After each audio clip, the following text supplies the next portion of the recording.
देखिए, तकरीरें करना एक अलग बात है।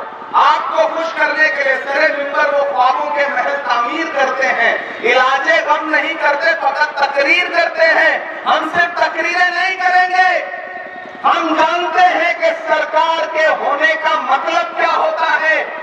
हम एक एमपी चुनने और हराने के खेल से आगे बढ़ करके सरकार बनाने और बिगाड़ने के खेल में लगे हुए हैं। उसमें हमारा साथ दो,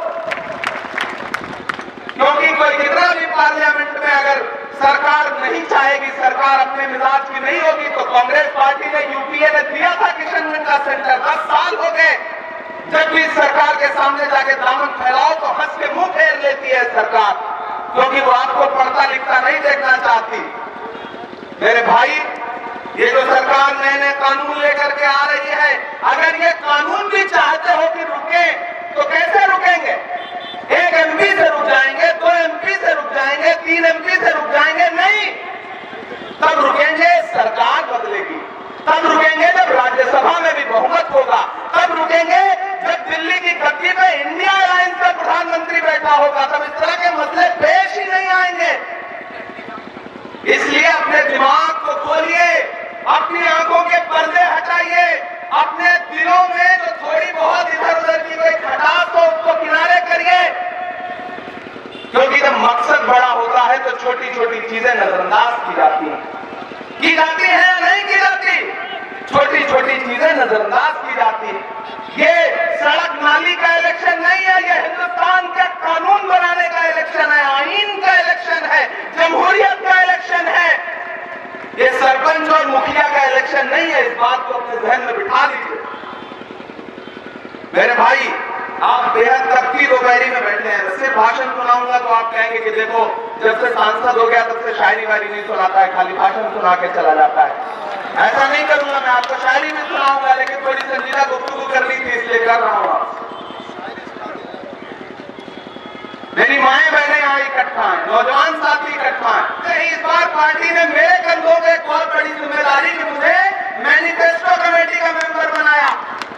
हमने पूरे देश में लोगों से जाकर सुझाव मांगे, उसके बाद मैनिफेस्टो बना जिसका नाम रखा गया है न्याय पत्र। कांग्रेस का मैनिफेस्टो है। अब उस मैनिफेस्टो में जो लिखा है वो सुनो, जिसकी वजह से नरेंद्र मोदी जी बहुत परेशान है। मैनिफेस्टो को कोस रहे अपने हर भाषण में। जानते हैं उस मैनिफेस्टो में क्या लिखा? उस मैनिफेस्टो में लिखा है कि जैसे ही हमारी सरकार बनेगी, हम एक बार में 30 लाख नौकरियां नौजवानों को देंगे। ये कांग्रेस पार्टी के घोषणा पत्र में लिखा है। और लिखा है कि वो 25 साल तक के नौजवान जो डिप्लोमा लेके घूम रहे हैं, उनके पास बेचारों के नौकरी नहीं है। हम यहाँ तो उसका शिकार है ना, पढ़ लिख के भी नौकरी नहीं मिल रही है।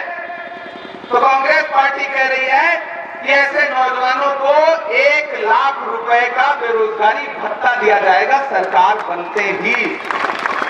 और तो और सबसे जरूरी एक बात लिखी हुई है उसमें, जो वादा है कांग्रेस पार्टी का, मल्लिकार्जुन खड़गे जी का, सोनिया जी का, राहुल जी का। माएं बहनें सुनिए आप लोग, कांग्रेस पार्टी कह रही है कि जैसे ही हमारी सरकार बनेगी, हर गरीब औरत के खाते में, जो परिवार की गरीब औरत होगी उसके खाते में तुरंत 1 लाख रुपए डायरेक्ट अकाउंट में दिया जाएगा। हर परिवार से एक औरत, जो उस परिवार की मुखिया होगी, 1 लाख रुपए अकाउंट में डायरेक्ट। कितनी बड़ी बात कह रही है कांग्रेस पार्टी। कांग्रेस पार्टी ये नहीं कह रही कि औरत हिंदू हो, मुसलमान हो, सिख हो, ईसाई हो। वो कह रही है कि वो भारत की नागरिक हो, परिवार की मुखिया हो, गरीब हो, 1 लाख रुपए उसके अकाउंट में डायरेक्ट दिया जाएगा। एक तरफ वही हिंदू मुस्लिम की राजनीति, एक तरफ उनकी वही तकरीरें जिसमें नफरत की बातें, और एक तरफ राहुल गांधी की मोहब्बत की दुकान, जिसका नारा है कि हम नफरत के बाजार में मोहब्बत की दुकान खोल रहे हैं। तो मुद्दों पर लड़िए इस इलेक्शन को, मुद्दों पर लड़िए इस इलेक्शन को। लड़ाई राहुल गांधी को जिताने की है, कांग्रेस पार्टी की सरकार बनाने की है। और जो यहाँ आरजेडी के कार्यकर्ता हैं, मैं उनसे भी कहना चाहता हूं, साथियों, भारतीय जनता पार्टी की सरकार लालू जी के खिलाफ, तेजस्वी जी के खिलाफ, मीसा जी के खिलाफ आए दिन साजिशें कर रही है। हेमंत सोरेन को जेल भेज दिया, अरविंद केजरीवाल को जेल भेज दिया। ऐसे में ये इलेक्शन इस बात का भी इलेक्शन है कि आने वाले दिनों में पिछड़े समाज के जो बड़े नेता हैं वो सुरखुरू समाज के बीच में रहेंगे या सरकार साजिश करके उनको भी जेल भेजेगी। इसलिए भी ये इलेक्शन बहुत अहम है।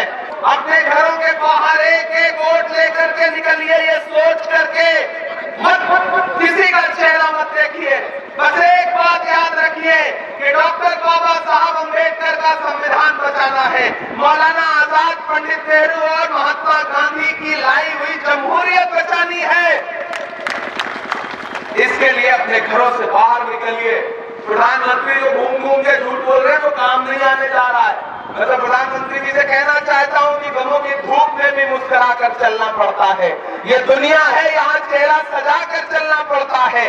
तुम्हारा कद मेरे कद से बहुत ऊंचा सही, लेकिन चढ़ाई पर कमर सबको झुका कर चलना पड़ता है। तो घरों के बाहर निकलिए। जमहूरियत में, लोकतंत्र में चीख चिल्ला करके बदले नहीं लिए जाते। ईवीएम में की बटन दबाने की जो ताकत है, वोट देने की जो ताकत है, उससे सरकार से बदला लिया जाता है, उससे सरकार का फैसला किया जाता है। आखिर में कहानी सुनाता हूं आपको कि महान बादशाह सिकंदर ने यूनान फतेह किया। फतेह करने के बाद वो जीत का जश्न मनाने के लिए शहर की सड़कों पर निकला तो उसने देखा कि पूरा शहर जश्न मना रहा है, लेकिन एक आदमी सड़क के किनारे पेड़ के नीचे एक चादर तान के सो रहा है। सिकंदर को गुस्सा आया। सिकंदर अपने घोड़े से उतरा, उस सोते हुए इंसान के पास गया, उससे जोर की एक लात मार के कहा कि क्यों रे फकीर, सिकंदर ने शहर फतेह कर लिया, लोग जश्न मना रहे हैं और तू सो रहा है। तो शख्स ने उम्मीदी आंखों से सिकंदर की तरफ देखा और देख करके कहा कि शहर फतेह करना बादशाहों का काम है, लेकिन लात मारना तो गधे का काम है। क्या खुदा की कायनात में इंसानों की इतनी बड़ी कमी हो गई है जो उसने बादशाहत एक गधे के हाथ में सौंप दी जो लात मार रहा है? लात तो हमको आपको भी पड़ी है ना। 2014 में महंगाई की लात पड़ी, फिर नोटबंदी की लात पड़ी, फिर जीएसटी की लात पड़ी, फिर नफरत की सबसे ज्यादा लात पड़ी हम सब पर। और अब तो इलेक्टोरल बॉन्ड का जो घोटाला देश के सामने आया है वो तो कमाल ही है कि चंदा दो धंधा दो। ऐसे में मेरे भाई, मेरे अपनों, ये पटना में घेरेंगे, हम लोग दिल्ली में घेरेंगे, मिलजुल करके आपके लिए लड़ेंगे। मैं पिछली बार आया था इराक भाई के लिए, आपने ये जिताया था। अब मैं आपसे गुजारिश करने आया हूं कि डॉक्टर जावेद साहब को जिताइए। डॉक्टर जावेद साहब का कद कांग्रेस पार्टी में बहुत बड़ा है, और बड़ा इसलिए नहीं है कि ये बड़े इंसान है, बड़ा इसलिए है क्योंकि किशनगंज के लोग इन पर भरोसा करते हैं, इन्हें चुनते हैं। और बस एक मेरी बात याद रखना, जो दरख्त अपने हाथ से लगाया जाता है उसको काटा नहीं जाता है। तो इस दरख्त को लगा करके, पानी दे करके आपने इस लायक बनाया कि अब ये फल देने लायक हुए हैं। तो कहीं दूर से आए हुए किसी इंसान के बहकावे में, किसी साजिश में आकर के अपने हाथ से लगाए हुए अपने दरख्तों को काट दोगे तो आने वाले दिनों में साए को तरस जाओगे। इस बात को संजीदगी से दिल में बिठा लेना, क्योंकि ये इलेक्शन वाकई बहुत अहम इलेक्शन है। भाजपा गरीबी नहीं खत्म करना चाहती, बेरोजगारी नहीं खत्म करना चाहती, देश में नफरत का माहौल नहीं बदलना चाहती, संविधान बदलना चाहती है। क्यों बदलना चाहती है? ताकि आरक्षण खत्म किया जा सके, ताकि आपके हुकूक खत्म किए जा सके। इसलिए कुछ भी सोचना बंद करिए। ये इलेक्शन लोकल मुद्दों का इलेक्शन नहीं है, ये इलेक्शन नाली सड़क खड़ंजे का इलेक्शन नहीं है। ये इलेक्शन सिर्फ एक मकसद का है कि एक तरफ नफरत छोड़ो भारत जोड़ो का नारा लगाने वाला खड़ा है और एक तरफ वो प्रधानमंत्री जी खड़े हैं जिनके भाषण सुन लीजिए तो आपको लगेगा कि प्रधानमंत्री जैसे पद पर बैठा हुआ इंसान ऐसी बातें कैसे कर सकता है। वो तो पार्लियामेंट में कभी कभी भावुक भी हो जाते हैं। अदाकार बहुत कमाल के हैं, क्या एक्टिंग करते हैं साहब मोदी जी। अमिताभ बच्चन फेल है उनके आगे।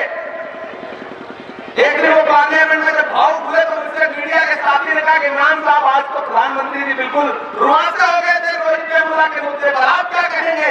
तो मैंने कहा भाई मैं तो शायर हूं, मुझे तो एक शेर याद आया है कि वो अब तिजारती पहलू निकाल लेता है, मैं कुछ कहूं तो तराजू निकाल लेता है, मैं इसलिए भी तेरे फन की कदर करता हूं, तो झूठ बोल के आंसू निकाल लेता है। वो कलाकार आदमी तो है, लेकिन 10 साल बहुत एक्टिंग खेल लिया देश ने भाई। अब मुक्ति दीजिए, अब ले आइए उस इंसान को जिसका नाम राहुल गांधी है, जो अपने उसूलों पर डटा है, पिछले लगातार 10 सालों में आपके मुद्दों पर लड़ रहा है, आपकी महंगाई के खिलाफ लड़ रहा है, मणिपुर के लिए लड़ रहा है, आपकी बेरोजगारी के खिलाफ लड़ रहा है, आपके जेन्युइन मुद्दों पर लड़ रहा है। और ये जो साहब आए तो उनसे सवाल पूछिएगा कि कहां सोया है चौकीदार।